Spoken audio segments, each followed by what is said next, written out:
Drop turrets? In the mineral line? Well, now I've seen everything. I mean, how does that even work? The United Earth Directorate, that's how. So look, I'm gonna show you a game where this actually happened. But maybe I better explain a few things first so you don't lose your mind like I did. Here's the Minecraft recipe. First, you use the UED's call down to make a beacon, or the Beanie Babies as I like to call them. Then you're gonna make yourself an arsenal, which is really just the supply depot. And then you're also gonna need a transport shuttle, which you make from your teleportation node. Air vehicles being unlocked once you have that starship maintenance plant. This actually works with all 4 of the UED's turrets, so all you have to do is pick one. Then you evolve your arsenal into your turret of choice. You can go for the missile tower, you can go for the infusion tower, the healer, you can go for the heavy tower, or you can go for the suppression tower, which is good at attacking light, such as probes in a mineral line. Nudge, nudge, wink, wink. So the not so excitingly named transport shuttle has 8 slots, which I took to mean you could load, say, 8 strike troopers. But it turns out 8 slots is enough to load any one of the UED's 4 towers. The journey is set. So yeah, you can reposition your towers around your own base in different defensive formations. But the real tactic, of course, is to put the turrets in your opponent's base. I am but a humble transport. Yeah, you're not fooling anyone anymore, buddy. Let me be blunt, this has got to be overpowered, right? I mean, the Sacred Pact is this. Turrets give you superior DPS and hit points for what you pay. That's pretty universal. Because the trade-off is that they don't move. You sacrifice mobility. This here breaks that Sacred Pact. Now you get kick-butt offense at a defense price. Huge bargain. Is it Black Friday already? But wait. This isn't entirely without precedent. Zerg turrets unroot and walk around. You've probably even seen a ZBZ in which an opponent did a hatch rush or walked a spine crawler into his opponent's base. And remember, to pull off this drop in the first place, you have to pay for the shuttle. A shuttle which is not cheap and brings very little else to the table. Maybe I'm looking at this wrong. Maybe if you think of the ability to pick up turrets as the transport shuttle's special ability, it starts to make sense. I mean, most other shuttles come with something. They heal, they detect, they teleport, they warp in units, they grant supply. The UED shuttle, it can pick up turrets. Suddenly, I kind of like it more. It kind of fits. But I can still see abuse. Even just carrying an infusion tower around and dropping it into the midst of a major death ball fight would be a huge advantage for the UED. That turret is good. I mean, what if 2 shuttles perform the drop? One carries a suppression turret and the other carries an infusion tower. Remember, the infusion tower can actually heal towers nearby quite quickly if you micro its ability. That could be pretty hard to stop. It could be game ending. Oh, good news for Zerg players though. You don't have to have nightmares about this, because you can't drop turrets on creep. Credit to Asur, who as far as I know is the first player to ever pull off the turret drop in an actual UED game. Time to show you what happened when I tried to cast that game. I kind of wigged out a bit. I mean, I just don't know. It's super cool, so I really want this to work. All I know for sure is I want you to see this and tell me what you think. Huzzah! We've got ourselves a UVA. That's right, UED versus APL. I know you guys are gonna recognize Asur. He's playing the UED today. Boy, oh boy, is he gonna have his hands full. Not only is he up against the very powerful APL, his bar-coded opponent is actually the Terran Korean player Kiwian. So Asur's up against a retired pro, and that pro is wielding one of the most powerful races we've seen. Now I know what you may be thinking, hey, the UED is pretty darn powerful too. And it is, but the UED's been really getting the nerf bat as of late. The developers really been working hard to try to bring it in line with some of the other custom races out there. We'll get into that, but I think they're really doing a fabulous job. So Asur's walling off, and he's also sending a scout across the map here. Not a salvager, but a beacon. Our APL player is a Chinese gooseberry. He is Kiwian! Fun fact, Kiwian was actually in the original Season 1 of the GSL. He lost to Fruit Dealer, the very first StarCraft 2 champ. That's some serious OG cred. And Azur's gonna disrespect that cred by hatch blocking. The nerve, I tell you, the nerve. Yes, it's an arsenal block. Kiwian really did queue up the minerals. That's a legit block. And he's gonna do it again. Good response here. Kiwian just goes ahead and takes the gold. I don't know if Azur saw that. He might suspect. But he's spending money just a little bit every time he rebuilds that arsenal. I think he's getting his money's worth. He's taken his opponent out of his game plan. Oh, talk about your last second cancellation there. Obviously Azur's done this before. Meanwhile, he's walled off his front door. That's tight. You can't lower arsenals. You can rally units outside of it, but it's pretty awkward. It's much more likely that Azur has plans to mine the back door to his base. Well, that beacon's pretty low on health at this point. Beacons aren't nearly as beefy as they used to be. They're faster though. Just not as fast as the APL's mining drone. Tactics Academy's finishing up and we've got double strike troopers being produced. Kiwian's gonna finish a couple of billets, but he's not producing any troops. Oh, Kiwian's just being relentless with that mining drone. He is not gonna let that beacon get away. That's actually some first blood potential. It is. I think he got his money's worth though. He distracted his opponent, and he's certainly distracted me. I just realized I didn't give Azur the courtesy of an intro. I was gonna tell you guys that he came in third in the Grand Scion Cup this year. Azur was the single highest ranking non-pro player. That is amazing. Kiwian's got some heavy troopers out now. I think he's gonna use those to go guard his gold. And yep, look at this. Those salvagers are gonna mine out the back door here. This is what you can do on Golden Wall. You can open up a whole section on the bottom half of the map. Okay, look at this. Kiwian is transferring his workers over to his gold just to maximize the speed at which he's gonna pull those minerals out.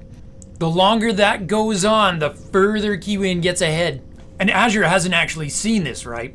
Oh, Azur's researching authorized spare rifle batteries. Doesn't sound like much, but it's a significant buff for those strike troopers. Yes, those very ones sneaking through the back door as we speak. That upgrade will increase the range and it will let them do extra damage versus armor. If I was a strike trooper, I would never want to leave my spare rifle battery behind.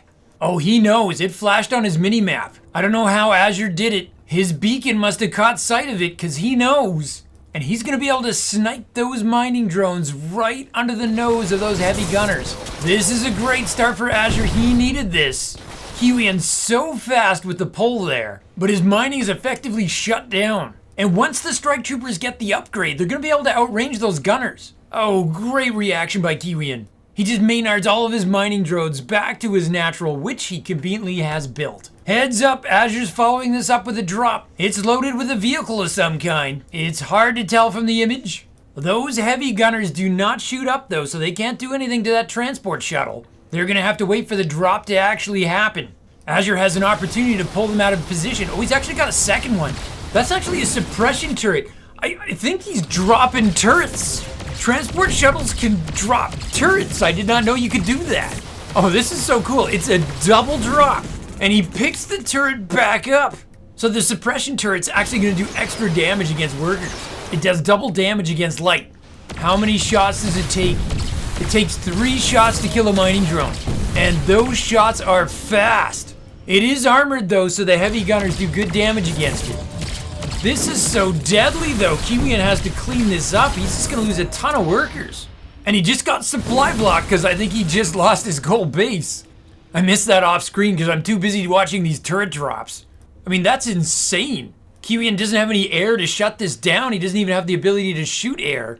And as a result, Azur does the damage he needs. He takes the worker lead. Remember, Kiwian was building workers off of 3 bases. Azur was only using 2. If it was me, I would have just GG'd. I mean, how do you even deal with that? But Kiwian did. It looks like he's going to try to rebound here. He's going to mine out his own back door. And he's still got an army. I think he better put it to use or Azur could get quite far ahead on him. So this shuttle still has a suppression turret, but it is really badly damaged. He could actually fly it home, repair it, and take it back out again. How sick would that be? Oh, beacon going out the back door. What's that all about? It's not headed to the natural there. This shuttle's empty. He lost his payload. Looks like Azur's using it to scout. He's gonna find that Kiwian's stuck on 2 bases. He's queued up the minerals to make a third though. Oh, look at that sick placement. That's an arsenal going down. I think that's there for vision. If your opponent launches a raid, he probably goes on the low ground and you see him. Oh, look at this. We're going to get a convenient demo. Thank you, Kiwian. Yeah, so Kiwian cannot see the arsenal because he's at the bottom, but Asur will see him going by. See if I can get that. Yeah, never mind. There, you can see Asur reacting. He knows they're coming, so he's going to get his troops in place just in time. And the strike troopers have that upgrade now. Kiwian doesn't know it, but he's not getting up that ramp. Oh, good reaction, good reaction. He pulls back. I thought he'd lose his whole army there. Well, he still might. Asur's going to chase him down. Asur's just doing fabulous here. He's even Steven with Kiwian. We are definitely witnessing a player on the rise here. And the Arsenal's going to spot the retreat path on the way out. I am just gushing with love over that Arsenal placement. Oh, Kiwian's adding armor though. Those would be Ruth tanks. And a Z1. How quickly the tables have turned. It's actually Asur marching to his doom now. Oh, another rounded turret drops. This time I know what it is. It's suppression turrets. If he drops 2 in the same location, I think he can just wipe out a mineral line. So the strike troopers are really just trying to lure the APL out of position here. Oh, he only puts 1 down. A really good pull by Kiwi, and he really has no other option. Well, that's not entirely true. You can actually convert the mining drones into grenade launchers. It costs you 25 minerals. We almost never see that being done. They can also self-destruct and turn into heal bots. That's a trick we have seen a few times. Okay, that suppression turret is not going to be a match for the Ruth tank. But it makes me kind of wonder, what if instead of a suppression tower, he used the heavy tower? Actually, I have no idea if you can actually do that. Oh, there goes the neighborhood. Kiwian has just added the TR-17. Those are those artillery tanks.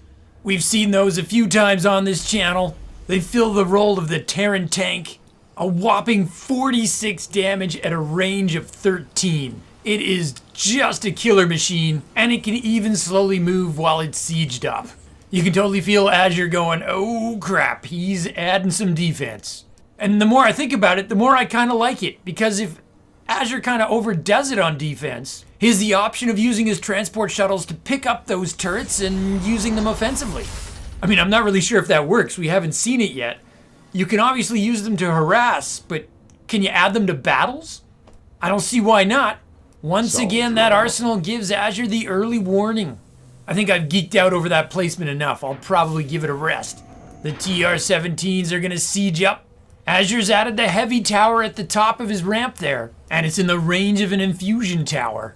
But I'd be kind of worried that the TR-17s can get range of the high ground. Oh, Kiwian's just going to try to force it. Asur's going to pounce. This is a great opportunity. Oh, Kiwian thinks better. He pulls back. That could have gone so much worse for him. Yeah, he's going to be smart about this. He knows he's got the range. There it is. That's the starburst. It gives him vision of the high ground. I know you've heard about me whine about this before. I agree the starburst is a cool tool that the APL should have, but I don't think that the TR-17 should have it. I think they should have to synergize with another unit. It's just too great all in one. It's like, what if the Mazalisk had Scour instead of the Roamer? Oh, this is bad. Asur's lost so much. Yeah, Asur's trying to transition to air. That's the correct response here, I think. I don't think he has any chance on the ground anymore. Oh, and he's supply blocked because all those turrets that have been killed, that means he's lost his arsenals. That is a serious drawback to all those towers. Your opponent is going to focus them down. Asur loses his main. Will he lose the game? He did get one strike fighter out before he got supply blocked. Both players trying to attack each other from behind here. The strike fighter cannot kill the armor fast enough. It's mass carnage. Both players losing their armies here. Asur's got like nothing left. That strike fighter is his MVP. I've been told by a player who knows far more about this game than I do that strike fighters suck. But I am not of that viewpoint. It's the only reason Asur's managed to clean this up. Oh, he's gonna rebuild his main. Should he even bother? He doesn't have a lot of minerals left there. Oh, he arsenal blocked Kiwian's gold. So Asur's in absolute tatters here, but the good news is Kiwian isn't much better. Both players have a ton of income. Both players are gonna rebuild. I think we're gonna see Kiwian rebound faster though. And while that's going on, let me soapbox. Whoa! Asur rebuilding at his third base location in force. Yeah, he's not rebuilding his main. This is his main. And he takes his top left as well. What I was trying to say though is I want to say something really positive about the changes with the UED. One of my few gripes about the UED is I didn't like the effect of the infusion tower. It was this ugly orange effect that made it look like units were getting attacked. That's been fixed. I mean, not like it's broken, it was just an opinion. But now there's a cool warping effect. It's visible, but it's far less distracting, and new players aren't going to mistake it for an attack. So all in all, another great example of evolution by our indie developers. I highly doubt that my opinion had anything to do with it, but if it did, I'm taking full credit. Strike fighters out on the map, I like that for Azure. There's not a lot of anti-air right now. Look at that, electrostatic turrets have a range of 5, strike fighters with a range of 6. It's only one, but it makes all the difference. So it doesn't matter if you plant yourself too close. Never mind. Electrostatic turrets have got to be one of the worst towers ever conceived, but it's also one of the cheapest. And for that reason, I just love them. So do many other players. Even if all they do is tank shots, you're getting some value out of them. Far better to have your turret attack than, say, your mining drones that you're relying on for gas. Kiwian's now switching from heavy gunners to combat infantry. Those are essentially Marines, they cost the same, and they make life difficult for strike fighters. Azure's air superiority window isn't really gonna last here, but it was exactly what he needed. It's kept Kiwian on the back foot for a while. Unfortunately for Azure, I was correct. Kiwian did rebound faster. His economic edge has only increased and is starting to show in army size. That means if Azure doesn't want his enemy coming at him with a maxed army, he's gotta find a way to do more damage. I know I wouldn't complain if he wanted to try dropping more turrets. The problem is with all that combat infantry on the field now, he could easily lose his transport shuttles. Azure's dumped his money into Napoleon tanks. They are terrific against armored, great against light. They're fast, the only thing they can't do is hit air. And they're obviously outranged by the TR-17. But in their defense, so is like pretty much everything else in the world. Kiwian sending a little commando raid around the top here, and he's gonna find a greedy, undefended base. I think this is gonna force Azure's Napoleons to pull back. If it does, it's gonna be a huge loss. Azure really needed to do some damage, but instead the damage is being done to him.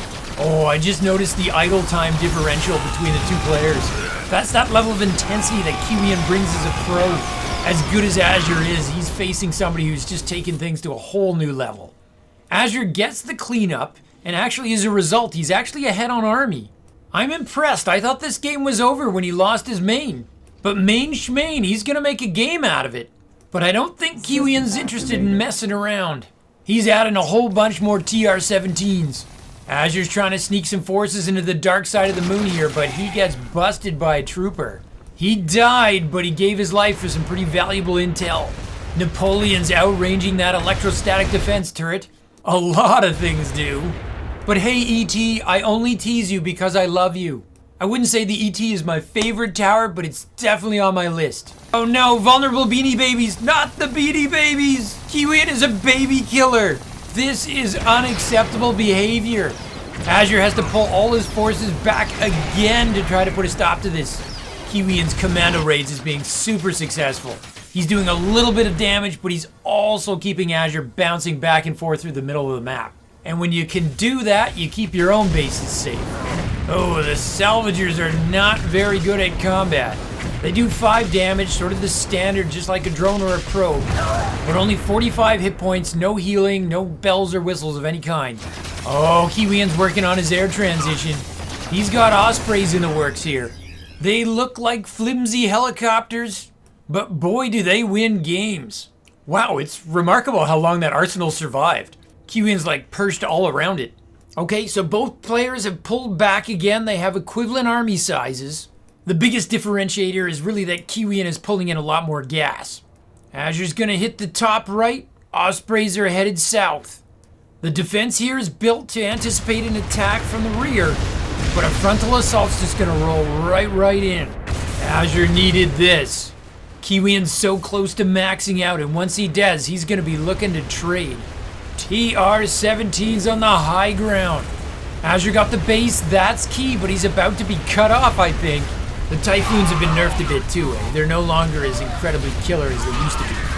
That's a good thing, but Azure could sure use some overpowered units right now.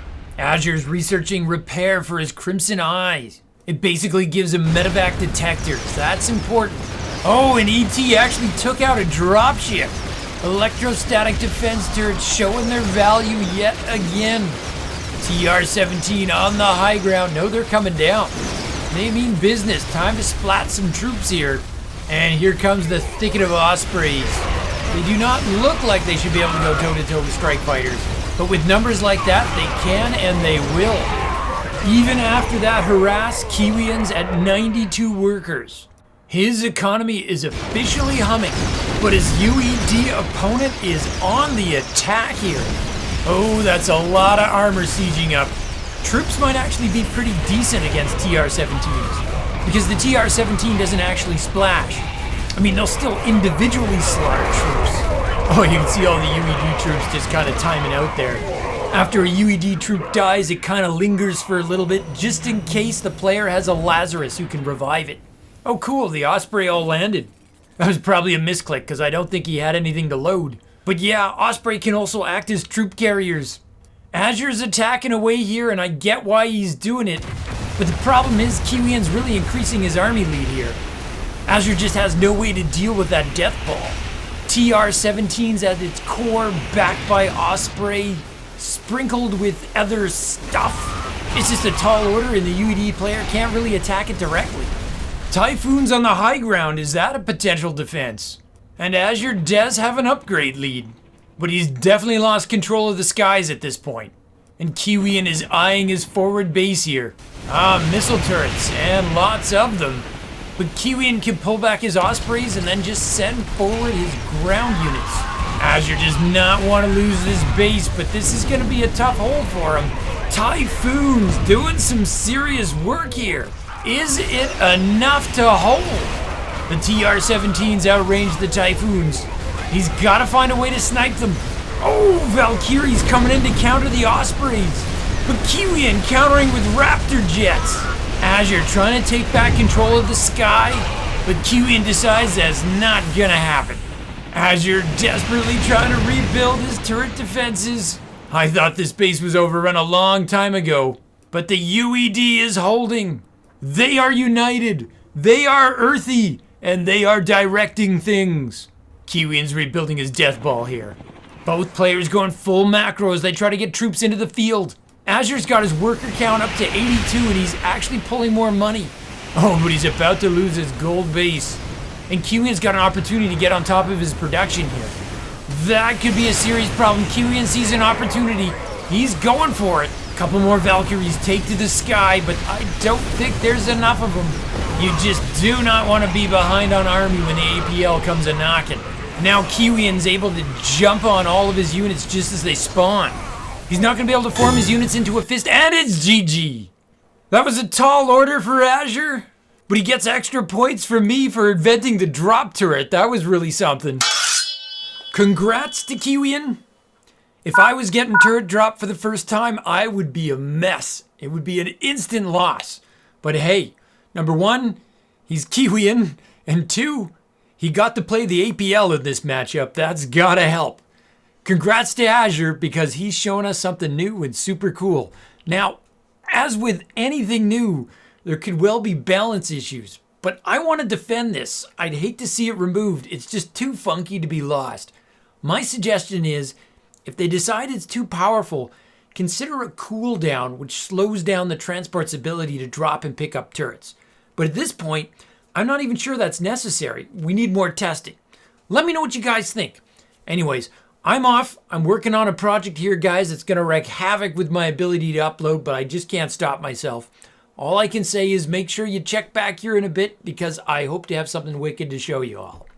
So, in the meantime and in between time, from my base to yours, Zugzwang out.